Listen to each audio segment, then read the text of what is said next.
This is an RNZ podcast. Sometimes murders are open and shut cases. You have the motive, He told me that a dope deal had gone wrong. the murder weapon, There was a broken paddle. and if you're lucky, a witness. I then saw Ross swing the pedal. But what happens when the murder takes place in prison? A place where motives can be murky, I think it stinks when they can offer them incentives to get out of jail. and where the witnesses are known liars. He had no prestige in jail at all because he was just such a fucking liar.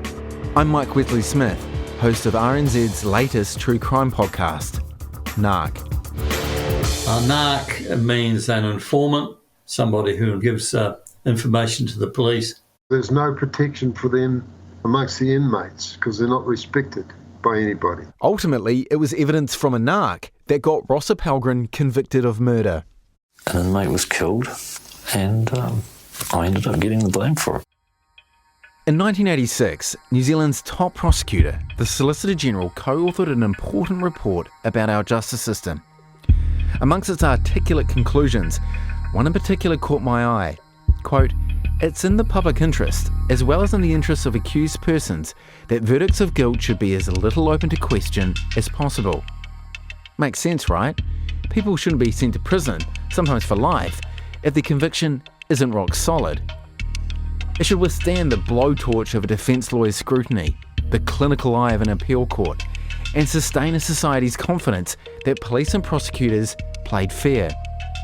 For 40 years, the conviction of Ross Palgren for the murder of Darcy Tahira passed all those tests. But as I turned the pages on the yellow transcript of Palgren's 2 trials, I discovered this particular guilty verdict isn't just open to a few questions.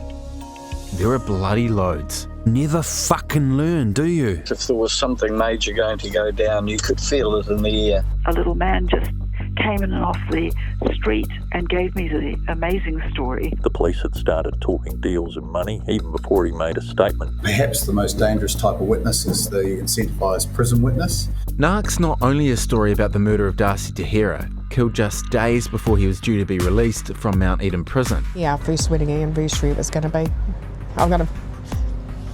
Sorry. It's also the story of Ross Palgren, the man twice convicted of the crime. You're asking a jury to believe one convicted felon, as the Americans would say, against another. His last roll of the dice from beyond the grave. His voice brought back into being using modern technology. I've always been a fighter, but Julie has given me the strength to fight all the harder. He'd be overawed at what's being uncovered now. And out of the dark beginnings of a prison murder, this podcast is finally about the determination, the dedication of the 2 women fighting to bring to light answers on behalf of their dead husbands. Why would they say that to me when they knew damn well what had happened? You'll hear a side of the story that isn't often told. What it means for the victim's family if a jury's verdict is challenged years later. It was all about Ross. Yeah. And what were you told? Well, I wasn't really told a hell of a lot. It's the kind of story that just when you think you have a handle on what's true and what's not, you're thrown a curveball. Whoa. I'm stumbling for words. That's flabbergasting. I'm a little bit flawed, to be honest. Oh, and I shouldn't forget, some international intrigue. First tonight, a trans-Tasman row is brewing over claims that New Zealand police smuggled a convicted criminal into Australia after he'd been denied legal entry. So please join me as I explore one of this country's most extraordinary cases.